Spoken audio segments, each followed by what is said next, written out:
L-avvanzi ta' pajjiżna fid-drittijiet tal-bniedem fl-aħħar snin kienu rikonoxxuti mis-sit Human Rights Watch li jkwota artiklu ppubblikat fuq sit ieħor bl-isem Advocate.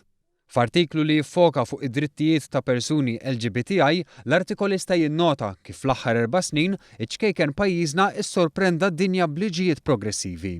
Dan f'pajjiż li kien magħruf bħala konservattiv ferm fejn l-opinjoni soċjali, il-politika u l-policies kienu influenzati mill-Knisja. Però kien innutat li din il-bidla bdiet lura bidħul tad-divorzju fl-2011 fejn kuntrarju għas-seħħa tal-Knisja u l-forzi konservattivi rebaħ votiva u ma wassalx għad-diżastru li kienu beżżaw bih. L-ewwel darba iddeskriva l-artiklu li n-nies marret pass il-bogħod mill-Knisja u l-elit politiċi.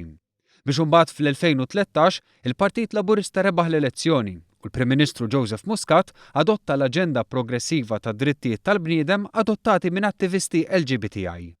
Dan bidħul tal-liġi tal-identità tal-ġeneru li tefet lil pajjiżna fuq quddiem ned f'dan l-aspett fejn persuni transgender jista' jkollhom l-identità tagħhom rikonoxxuta fuq id-dokument tal-identità mingħajr il-bżonn ta' qrati, tobba u psikjatri, kif ukoll il-projbizzjoni ta' operazzjonijiet kosmetiċi fuq trabi intersex, il-projbizzjoni tal-conversion therapy, id-dħul tal-unjoni ċivili u l-possibilità għal koppji omosessuali li adottaw bħal koppji oħra. L-artiklu jinnota kif anke l-Knisja talmet u fl-2014 l-isqof appoġġja l-liġi tal-Unjoni Ċivili u għalkemm ma jaqbilx miegħu mhux se jkampanja kontra l-liġi ta' żwieġ ugwali għal kulħadd.